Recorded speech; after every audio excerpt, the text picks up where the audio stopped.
সে কখনো সেজদা করত না। সে সেজদা নিত। সে দোয়া করত না। সে আদেশ দিত। তার কণ্ঠে ছিল না বিনয়, ছিল আগুন, ছিল হুমকি, ছিল ভয়। সে বলতো, আমি তোমাদের রব। আর মানুষ বিশ্বাস করত। কারণ যে যুগে ভয় কথা বলে, সেখানে সত্য নীরব হয়ে যায়।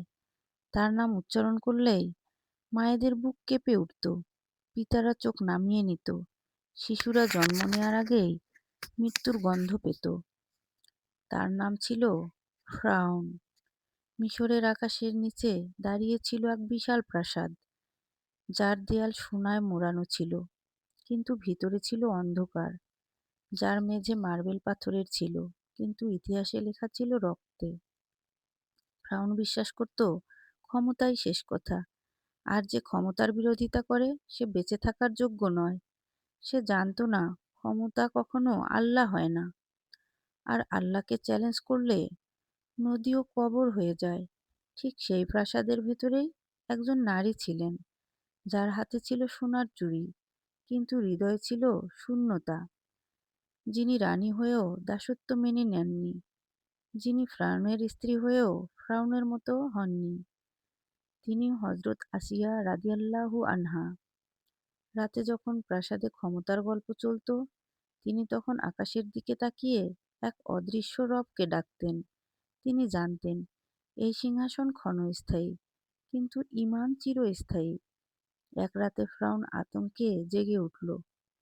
সে স্বপ্নে দেখল একটি শিশু, আর তার ভাঙা সিংহাসন উল্টে পড়ে আছে। তার বুক ধড়ফড় করে উঠল। ভয় পেল সে, প্রথমবারের মতো। ভয় থেকেই জন্ম নিল আদেশ, বনি ইসরায়েলের সব ছেলে শিশু হত্যা করো। সেই দিন থেকে মিশরে জন্ম মানেই মৃত্যুর সাথে যুদ্ধ। ঠিক সেই রক্তাক্ত সময়ে এক ঘরে জন্ম নিল এক শিশু।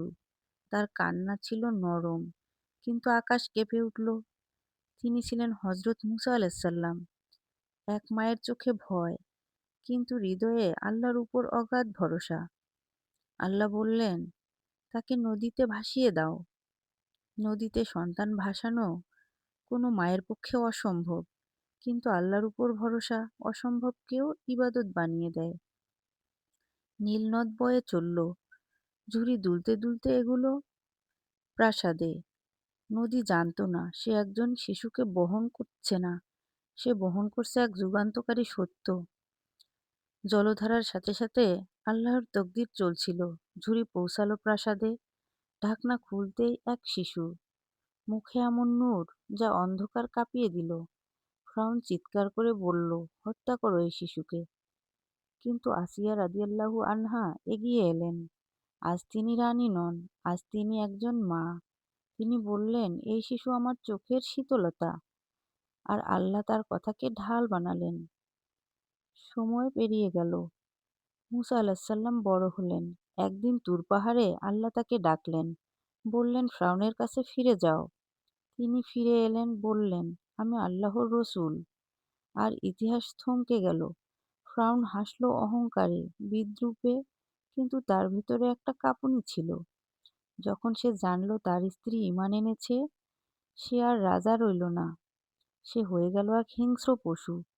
আসিয়া রাদিয়াল্লাহু আনহাকে শিকলে বাঁধা হলো, সূর্যের নিচে ফেলে রাখা হলো। দেহ ভাঙছিল, কিন্তু ঈমান নয়। তিনি বললেন, হে আমার রব, আমার জন্য জান্নাতে একটি ঘর বানিয়ে দিন। আল্লাহ আকাশ খুলে দিলেন। তিনি জান্নাত দেখালেন, আর এই দুনিয়ার যন্ত্রণা তুচ্ছ হয়ে গেল। হাসি মুখে তিনি শাহাদত বরণ করলেন। আর ফ্রাউন, নদী তাকে গ্রাস করল। নাম রইল, মর্যাদা রইল না। আর আসিয়া রাদিয়াল্লাহু আনহা, তার নাম কম থাকলেও কিন্তু তার মর্যাদা আকাশে। এই গল্প আমাদের শেখায়, ঈমান সিংহাসনে থাকে না, হৃদয়ে থাকে। সত্য জয় পায়, চিৎকারে নয়, ত্যাগে। আর আল্লাহর কাছে নারী পুরুষ নয়, বিশ্বাসই আসল।